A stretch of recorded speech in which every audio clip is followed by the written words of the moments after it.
The Frog Prince.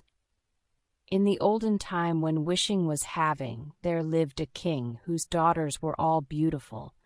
But the youngest was so exceedingly beautiful that the sun himself, although he saw her very, very often, was delighted every time she came out into the sunshine. Near the castle of this king was a large and gloomy forest, where in the midst stood an old lime tree, beneath whose branches splashed a little fountain. So, whenever it was very hot, the king's youngest daughter ran off into this wood and sat down by the side of the fountain, and when she felt dull, would often divert herself by throwing a golden ball up into the air and catching it again, and this was her favorite amusement. Now, one day it happened that this golden ball, when the king's daughter threw it into the air, did not fall down into her hand, but onto the grass, and then it rolled right into the fountain. The king's daughter followed the ball with her eyes, but it disappeared beneath the water, which was so deep that she could not see to the bottom. Then she began to lament and to cry more loudly and more loudly, and as she cried, a voice called out, "Why weepest thou, O king's daughter? Thy tears would melt even a stone to pity." She looked around to the spot whence the voice came, and saw a frog stretching his thick, ugly head out of the water. "Ah, you old water paddler," said she, "was it you that spoke? I am weeping for my golden ball which bounced away from me into the water." "Be quiet and do not cry," replied the frog.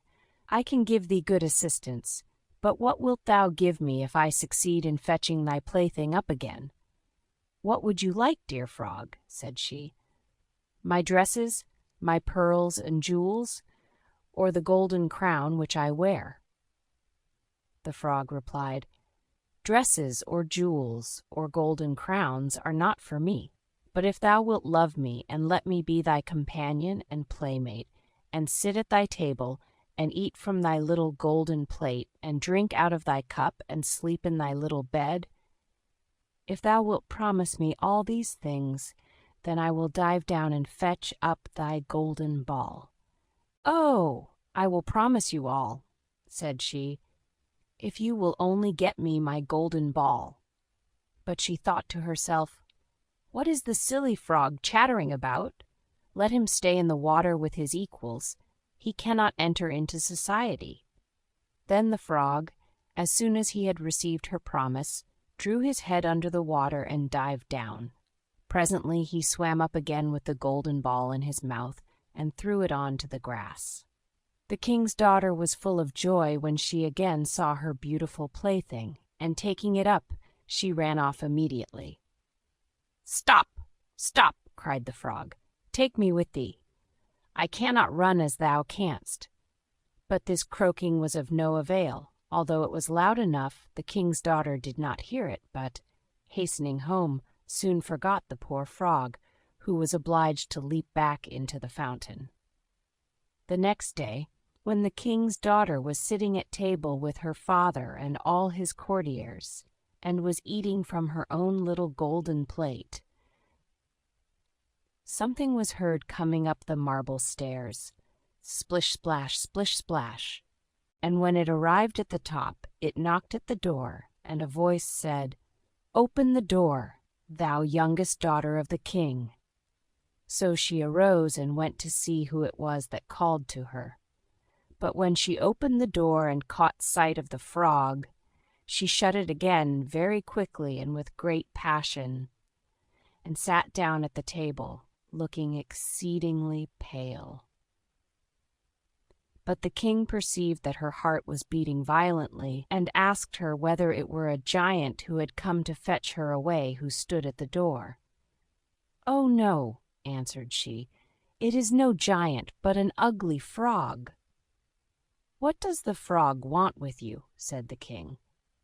"Oh, dear father, yesterday when I was playing by the fountain, my golden ball fell into the water, and this frog fetched it up again because I cried so much. But first I must tell you, He pressed me so much that I promised him he should be my companion. I never thought that he could come out of the water, but somehow he has managed to jump out, and now he wants to come in here." At that moment there was another knock, and a voice said, "King's daughter youngest, open the door. Hast thou forgotten thy promises made at the fountain so clear, 'neath the lime tree's shade? King's daughter, youngest, open the door." Then the king said, "What you have promised that you must perform, go and let him in." So the king's daughter went and opened the door, and the frog hopped in after her right up to her chair. And as soon as she was seated, he said, "Lift me up." But she hesitated so long that the king had to order her to obey. And as soon as the frog sat on the chair, he jumped onto the table and said, "Now push thy plate near me that we may eat together." And she did so, but as everyone noticed, very unwillingly. The frog seemed to relish his dinner very much, but every bit that the king's daughter ate nearly choked her, till at last the frog said, "I have satisfied my hunger and feel very tired. Wilt thou carry me upstairs now into thy chamber, and make thy bed ready that we may sleep together?" At this speech the king's daughter began to cry, for she was afraid of the cold frog, and dared not touch him, and besides, he actually wanted to sleep in her own beautiful clean bed. But her tears only made the king very angry, and he said, "He who helped you in the time of your trouble must not now be despised." So she took the frog up with 2 fingers and put him into a corner of her chamber. But as she lay in her bed, he crept up to it and said, "I am so very tired that I shall sleep well. Do take me up, or I will tell thy father." This speech put the king's daughter into a terrible passion, and catching the frog up, she threw him with all her strength against the wall, saying, "Now will you be quiet, you ugly frog." But as he fell, he was changed from a frog into a handsome prince with beautiful eyes, who after a little while became her dear companion and betrothed. One morning Henry, trusted servant of the prince, came for them with a carriage. When his master was changed into a frog, trusty Henry had grieved so much that he had bound 3 iron bands around his heart, for fear it should break with grief and sorrow. The faithful Henry helped in the bride and bridegroom, and placed himself in the seat behind, full of joy at his master's release. They had not proceeded far when the prince heard a crack, as if something had broken behind the carriage.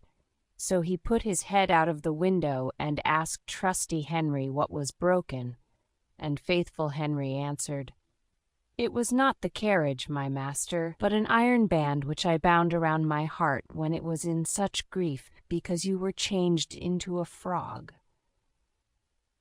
Twice afterwards on the journey there was the same noise, and each time the prince thought that it was some part of the carriage that had given way.